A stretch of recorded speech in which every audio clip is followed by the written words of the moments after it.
오늘 이 아침 우리가 함께 묵상할 말씀은 호세아 9장 7절에서 10절 상반절까지의 말씀입니다. 이 말씀 함께 읽고 오늘 이 아침 우리에게 주시는 하나님의 말씀의 은혜를 함께 나누도록 하겠습니다. 이스라엘은 알아라. 너희가 보복을 받을 날이 이르렀고 죄 지은 만큼 벌 받을 날이 가까이 왔다. 너희는 말하기를 이 예언자는 어리석은 자요 영감을 받은 이 자는 미친 자다 하였다. 너희의 죄가 많은 만큼 나를 미워하는 너희의 원한 또한 많다. 하나님은 나를 예언자로 임명하셔서 에브라임을 지키는 파수꾼이 되게 하셨다. 그러나 너희는 예언자가 가는 길목마다 덫을 놓았다. 하나님이 계신 집에서마저 너희는 예언자에게 원한을 품었다. 기브아 사건이 터진 그때 못지않게 이 백성이 더러운 일을 계속한다. 주님께서 이 백성의 죄악을 기억하시고 그릇된 행실을 다 벌하실 것이다.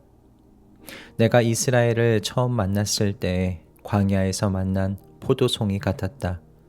내가 너희 조상을 처음 보았을 때 제철에 막 익은 무화과의 첫 열매를 보는 듯하였다. 아멘. 예수님께서 예루살렘을 바라보시면서 이렇게 탄식하시는 장면이 누가복음에 등장합니다. 예수님께서 이렇게 탄식하십니다. 예루살렘아, 예루살렘아, 예언자들을 죽이고 내게 파송된 사람들을 돌로 치는구나.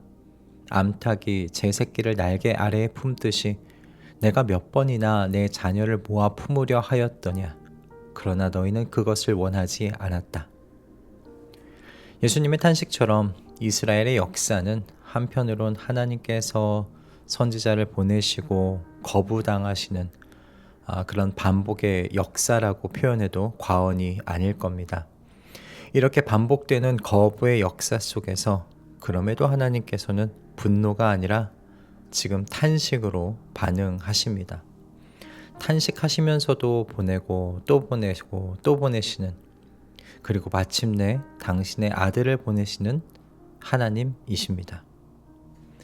오늘 본문에서 저희는 하나님께서 왜 이렇게까지 하시는지를 보게 될 건데요. 어제부터 저희는 호세아 9장을 보고 있습니다. 어제는 1절에서 6절 말씀으로 기복적이고 번영을 추구하는 신앙의 문제를 저희가 한번 살펴보았습니다. 그리고 이런 신앙을 고치기 위해 하나님께서 값싼 풍요를 하나씩 거두어 가시는, 그래서 하나님께서 우리에게 상실을 경험하게 하시는 것도 은혜라고 우리가 함께 생각을 해봤습니다. 오늘은 그럼에도 불구하고 풍요의 눈이 멀어버린 이스라엘과 이 이스라엘을 끝까지 포기하지 못하시는 하나님의 이야기를 보고자 합니다. 하나님께서는 이스라엘을 향해서 7절의 말씀과 같이 보복과 형벌의 날이 임한다고 말씀하세요. 그런데 이 엄한 선포 앞에서 이스라엘이 보여주는 반응이 놀랍습니다. 좀 무서워라도 해야 하는데 오히려 적반하장의 태도를 보여주고 있어요. 7절 후반절의 말씀입니다. 이 예언자는 어리석은 자요 영감을 받은 이 자는 미친 자다. 이스라엘이 하나님께서 보내신 자를 어리석은 자, 미친 자라고 부릅니다. 그리고 이어지는 8절을 보시면 이스라엘의 파수꾼에게 길목마다 덫을 놓았다고 말합니다. 여러분, 파수꾼이 누구입니까? 높은 망대에 의해서 적이 오는지를 감시하고 적이 오면 백성에게 알려주는 사람이잖아요. 그런데 이 파수꾼이 지금 나팔을 불어서 적이 온다라고 외치고 있습니다.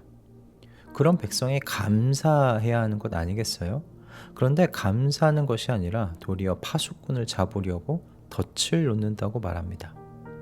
자신들을 살리려는 자를 지금 미친 자라고 말하면서 잡으려고 해요. 여러분, 어떻게 이럴 수가 있습니까?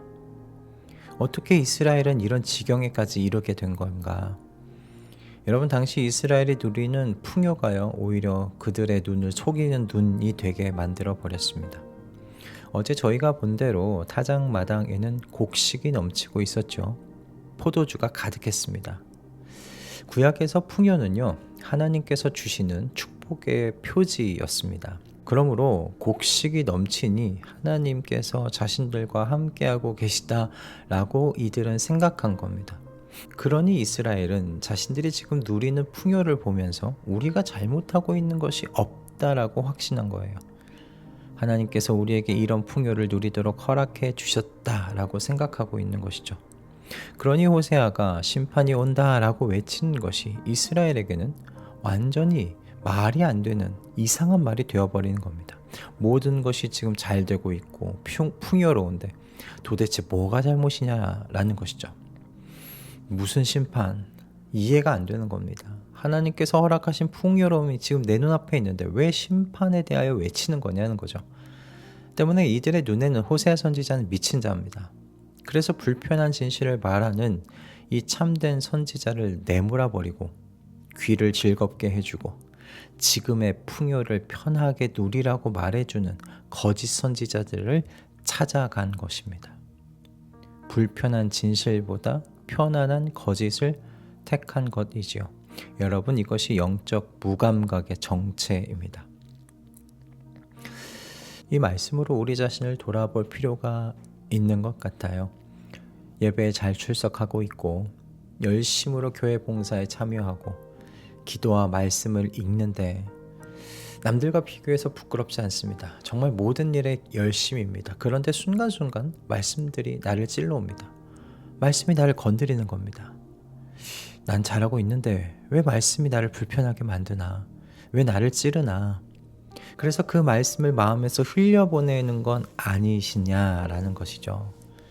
바라기는 이스라엘이 파수꾼을 미친 자로 부르며 귀를 막았던 모습이 저희 안에 있지 않기를 소원합니다. 풍요와 안정이라는 가면 뒤에서 하나님의 경고에 귀를 닫는 이것이 영적 무감각의 시작이라는 사실을 잊지 않으시는 우리 가족들 다 되시기를 주님의 이름으로 축복드립니다. 자, 그런데 여기서 중요한 한 가지 우리가 질문을 해야 할 것이 있어요. 왜 이렇게 완악한 백성들에게 하나님은 끝까지 파수꾼을 보내시는 걸까라는 질문입니다. 하나님께서 보내신 자를 미친 자라고 부르고 덫에 빠뜨리고 돌을 던져 죽게 만드는 이런 포악한 백성을 하나님은 왜 포기하지 않으시고 계속해서 하나님의 종들을 보내시는 건가 하는 거죠. 포기하시고 다시 시작하실 수 있으실 텐데 왜 이들에게 하나님의 종을 계속 보내시는가 라는 겁니다. 이 질문에 대한 답이 10절 상반절에 나와 있어요. 내가 이스라엘을 처음 만났을 때 광야에서 만난 포도송이 같았다. 내가 너희 조상을 처음 보았을 때 제철에 막 익은 무화과의 첫 열매를 보는 듯하였다. 여러분, 광야가 어떤 곳입니까? 메마르고 황량한 사막이잖아요. 아무것도 잘할 수 없는 곳입니다. 아무것도 기대할 수 있는 것이 없는 곳이죠. 그런데 그 광야를 걷고 있던 나그네가요, 뜻밖의 포도송이를 발견한 겁니다. 있을 수 없는 곳에서 만난 뜻밖의 기쁨이죠. 하나님께서요, 이스라엘을 처음 만나셨을 때가 바로 그랬다는 겁니다. 여러분, 이것이 이스라엘이 사랑받을 만한 구석이 있어서 그랬던 것이 아니에요. 칼빈은 이 구절을 이렇게 해석해요. 이스라엘 백성에게 뭔가 훌륭한 점이 있어서 하나님께서 그들을 사랑하신 것이라는 결론을 내려서는 안 된다. 그냥 일방적인 하나님의 은총이고 값없이 주신 은혜였던 겁니다. 여러분, 이것이 하나님께서 포기하지 않으시고 하나님의 종을 보내시는 이유입니다. 미친 자라고 조롱을 해도 덫을 놓아 잡으려 해도 하나님은 이 완악한 백성을 볼 때마다 광야에서 포도를 만났던 그 첫사랑을 잊으실 수가 없으신 겁니다. 그래서 경고를 멈추실 수가 없으셨던 거예요. 히브리서 12장 6절에 이런 말씀 있잖아요. 주님께서는 사랑하시는 사람을 징계하시고 받아들이시는 아들마다 채찍질하신다. 여러분, 경고가 사랑의 증거입니다. 징계는 포기가 아니라 포기할 수 없다는 하나님의 표현이신 거죠.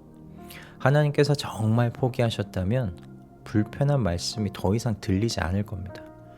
듣기에 좋은 말로만 정말 내 귀가 둘러싸이게 될 겁니다. 여러분, 말씀을 읽다가 설교를 듣다가 기도 중에 나의 마음을 불편하게 하는 말씀과 이야기를 혹시 만나게 되십니까? 그것은 광야에서 포도를 만난 것 같은 첫사랑으로 여러분을 바라보시는 그 하나님께서요, 끝까지 포기하지 아니하시고 우리들에게 말씀의 파수꾼을 보내고 계신 것이라 우리 그렇게 생각할 수 있지 않겠나 싶습니다.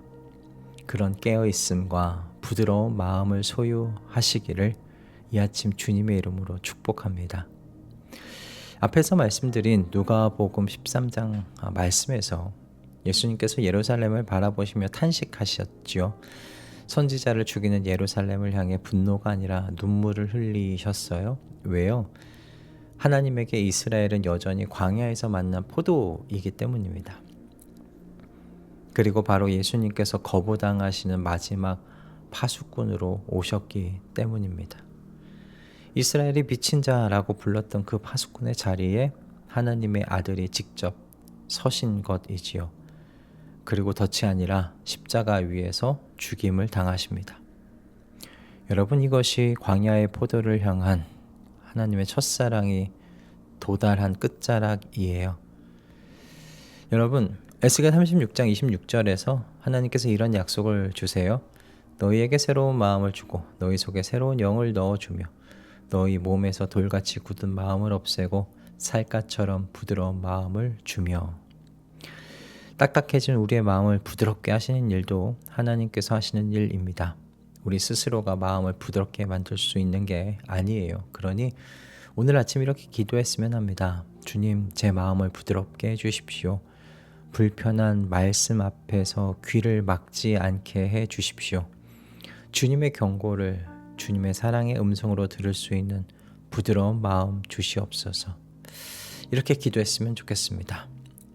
그래서 오늘 마지막 파수꾼으로 저희에게 오신 예수 그리스도의 말씀을 하나님의 사랑의 음성으로 다 받으시겠다고 결단하시면서 이 한날을 시작하시는 그 복된 하루의 아침 되시기를 주님의 이름으로 축복드립니다. 기도하겠습니다. 주님, 저에게 마지막 파수꾼을 보내주셔서 하나님의 진심 어린 말씀을 듣게 해주셔서 감사합니다. 그러나 간혹 저희의 마음이 굳어져서 주님께서 주시는 말씀을 불편하게 여기고 귀를 닫아버릴 때가 있습니다. 주님, 이런 저희의 굳은 마음을 부드럽게 하여 주시옵소서.